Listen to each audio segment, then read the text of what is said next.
Good morning students. आज के class में आप पढ़ने जा रहे हैं एबनॉर्मल मॉलिक्यूलर मास।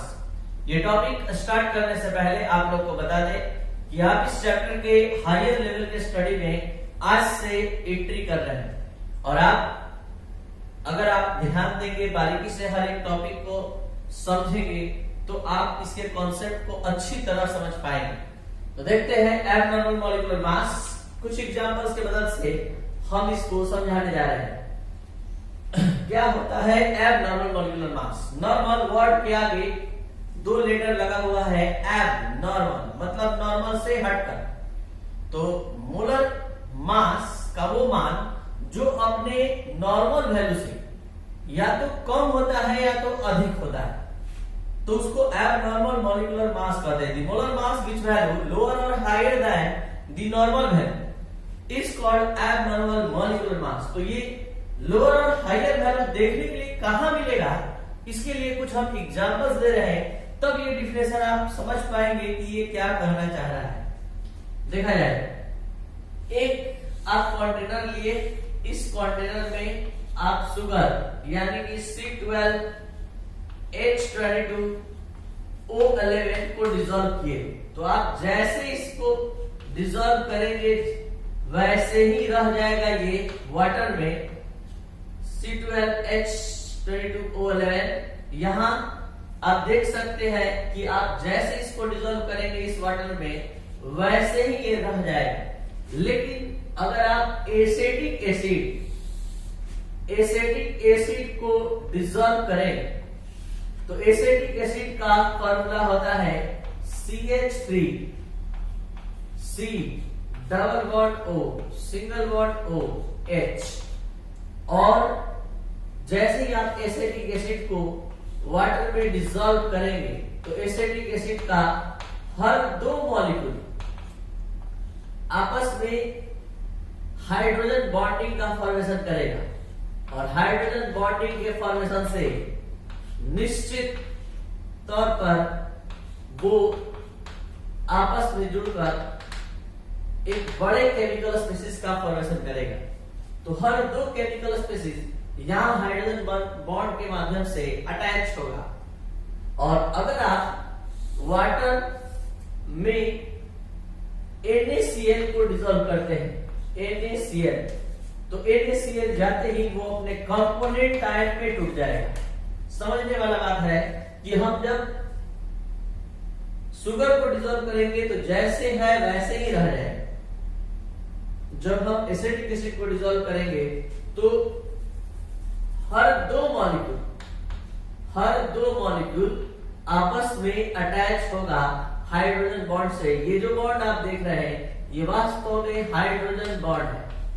ये हाइड्रोजन बॉन्ड के माध्यम से दो मॉलिक्यूल, एसिटिक एसिड का फॉर्मूला ये होता है और यहाँ दो एसिटिक एसिड के मॉलिक्यूल आपस में जुड़ गए।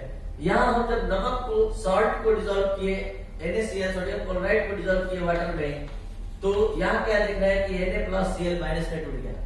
तो यहाँ ये शुगर ज्यों का त्यों सॉल्यूशन में रह गया, सॉलिड में रह गया वाटर में, और ये एसोसिएट हो गया, इसके दो मॉलिक्यूल यूनाइट हो गए और यहाँ इसके ये जो NaCl है अपने कंपोनेंट्स में डिसोसिएट हो गया। तो यहां मॉलिक्यूलर मास इस शुगर का जो होता है 342 ही रह जाए।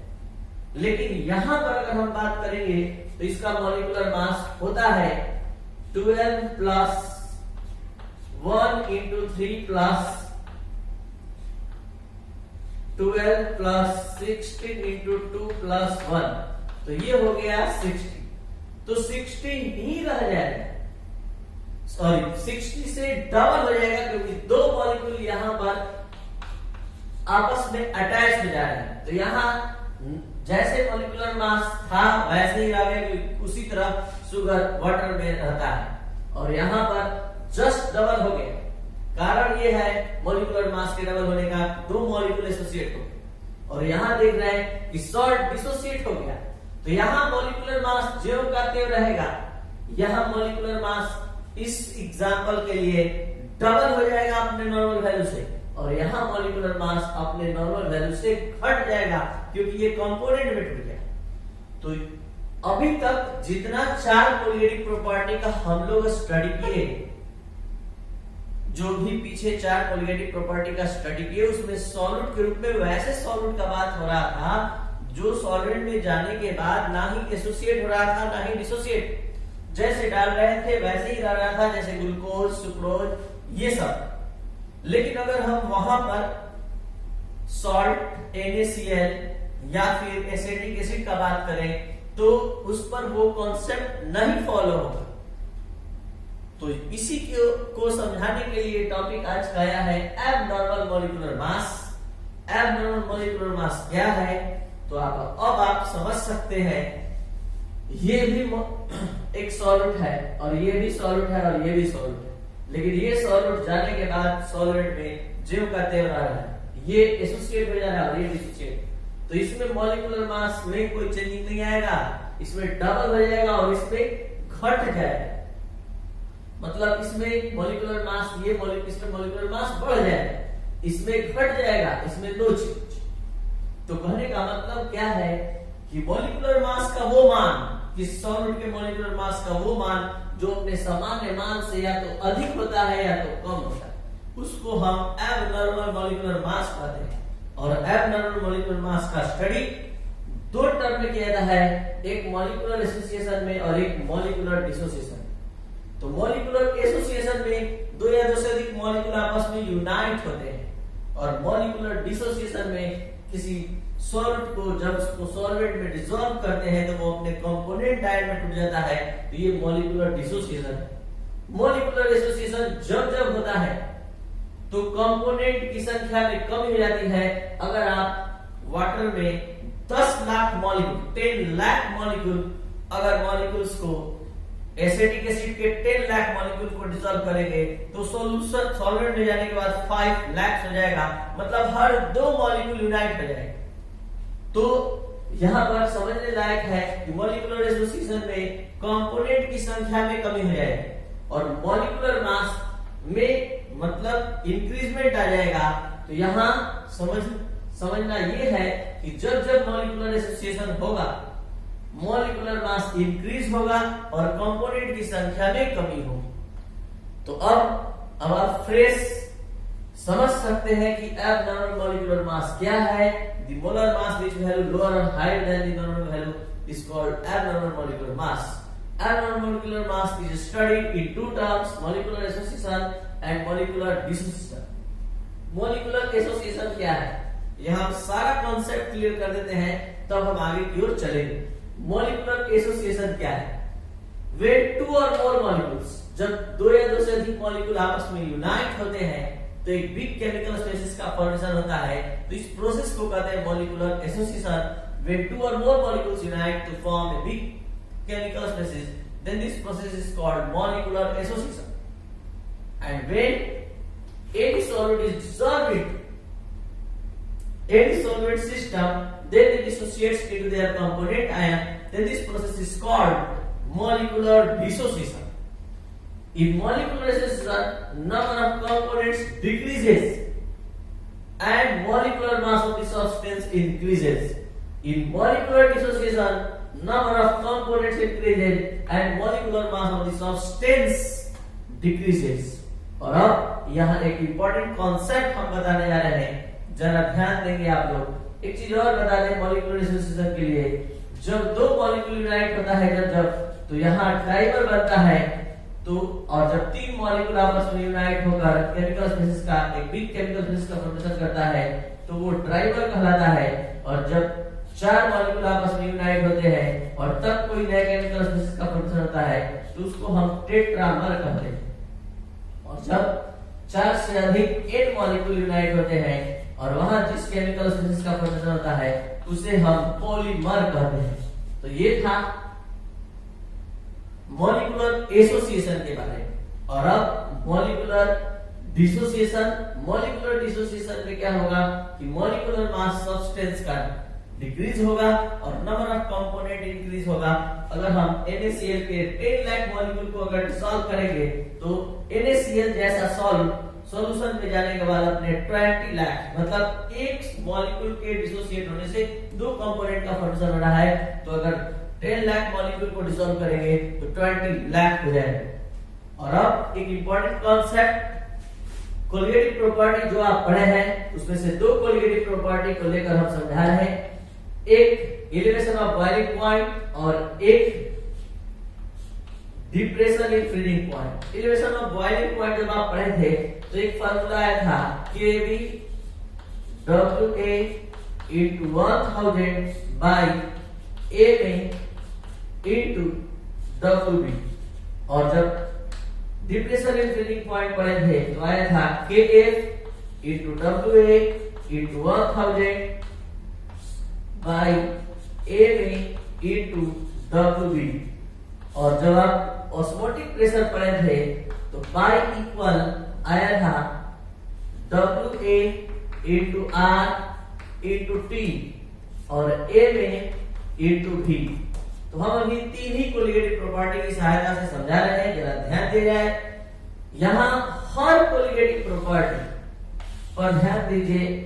ये कोलिगेटिव प्रॉपर्टी जो है सॉल्यूट के मॉलिक्यूलर मास के, सॉल्यूट का मॉलिक्यूलर मास कहाँ है? डिवाइड में।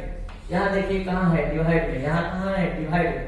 मतलब जो भी कोलिगेटिव प्रॉपर्टी है वो मॉलिक्यूलर मास के इनवर्सली प्रोपोर्शनल होता है, यानी मॉलिक्यूलर मास बढ़ेगा तो सारे कोलिगेटिव प्रॉपर्टी का मान घटेगा, क्योंकि यहाँ पर देख रहे हैं इस फॉर्मूले में डिवाइड में है।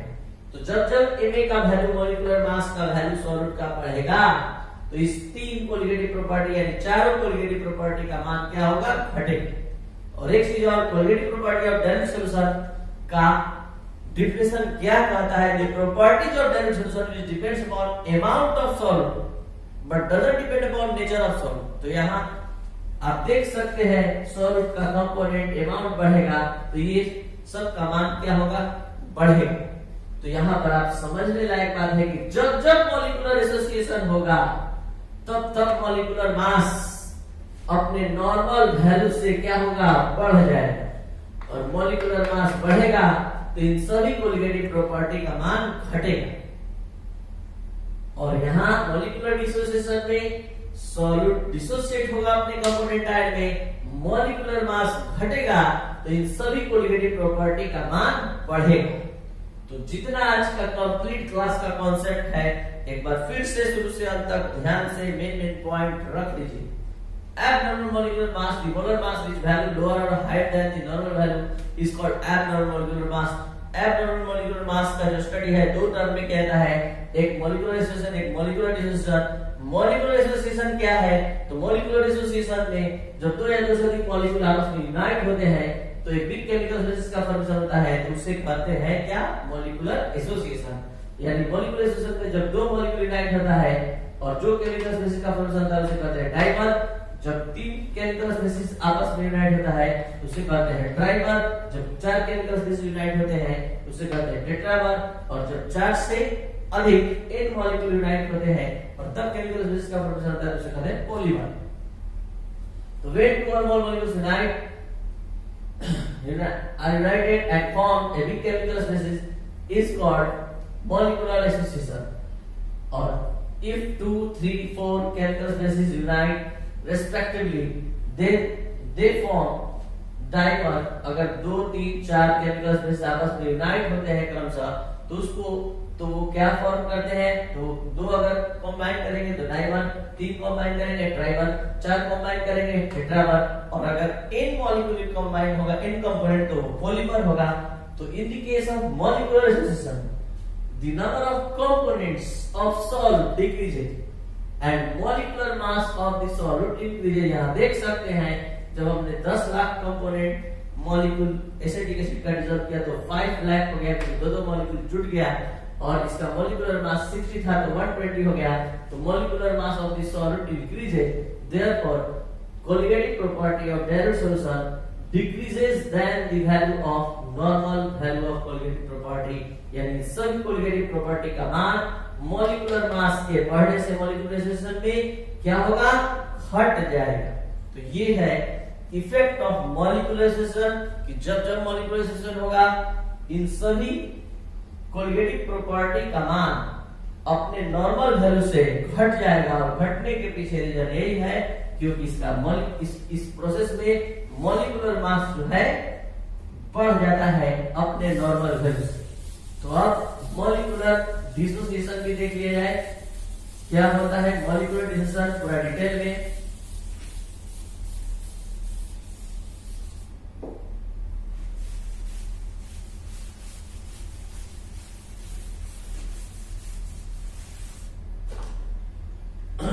यहां थोड़ा सा एक चीज एग्जांपल के तौर पर मॉलिक्यूलर डिसोसिएशन के लिए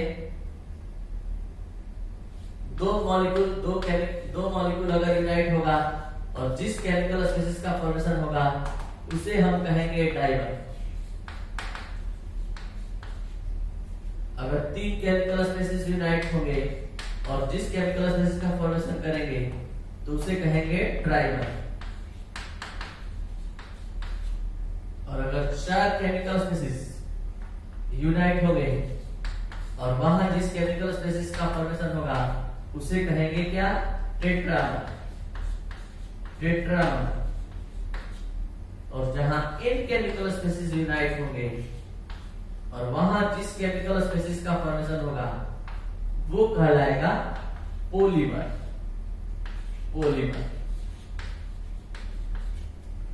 और एक एग्जांपल एसिटिक एसिड का भी जो एक इंपॉर्टेंट एग्जांपल है वो भी आप देख सकते हैं, ये है एसिटिक एसिड।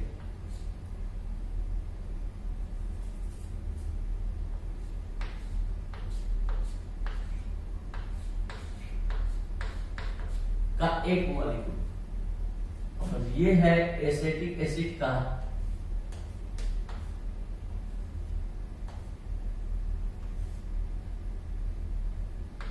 दूसरा molecule.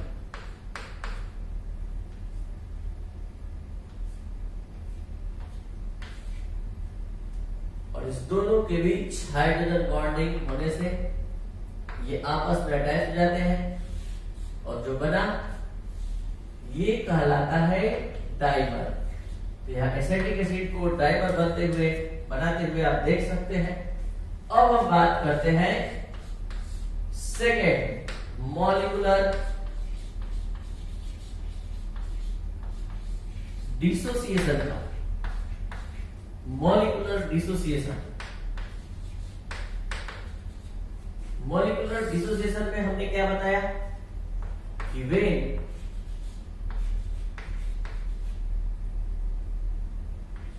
any salt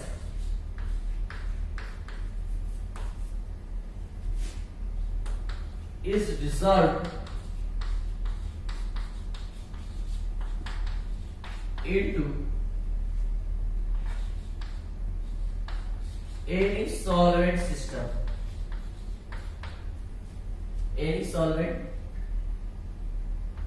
then they dissociate into their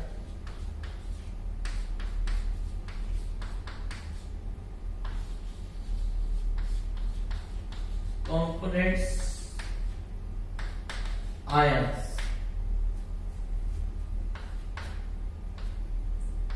This process is called This process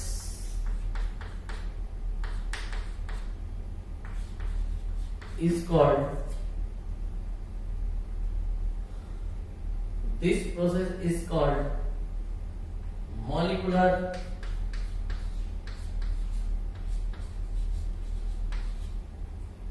dissociation.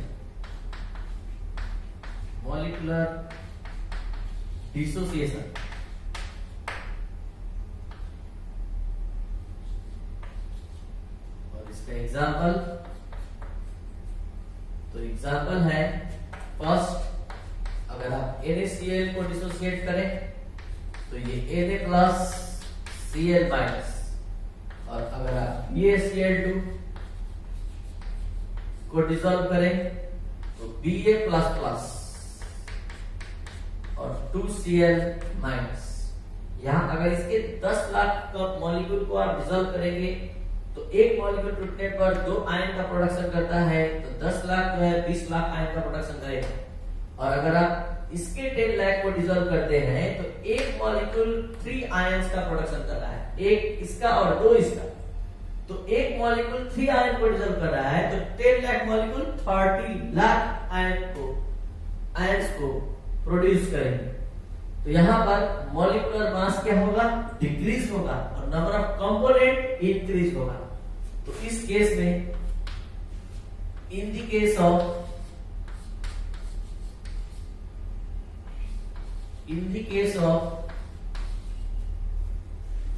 Molecular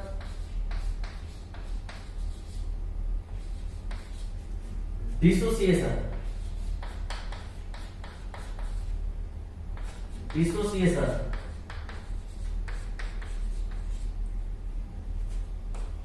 the number of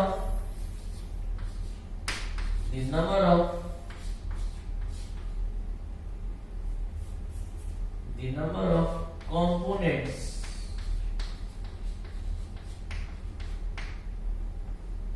of solid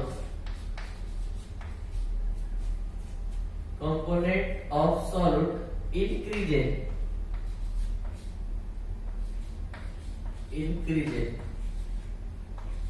and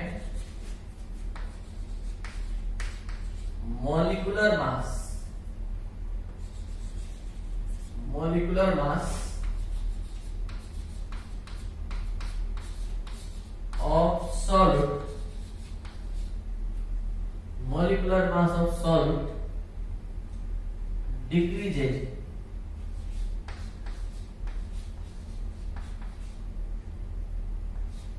Therefore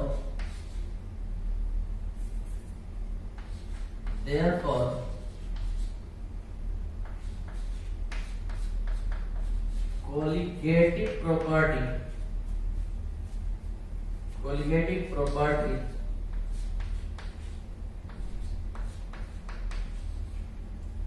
increases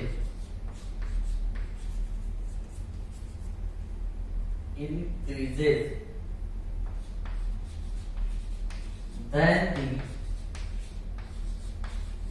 normal value.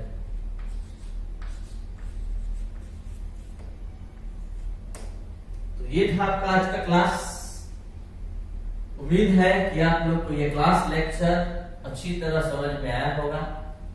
एक दो बार इस वीडियो लेक्चर को ध्यान से देखने के बाद तभी आप नोट करेंगे, क्योंकि नेक्स्ट क्लास है calculation of degree of molecular association and molecular dissociation. ये तभी समझ में आएगा जब ये इसका पूरा कॉन्सेप्ट क्लियर हो।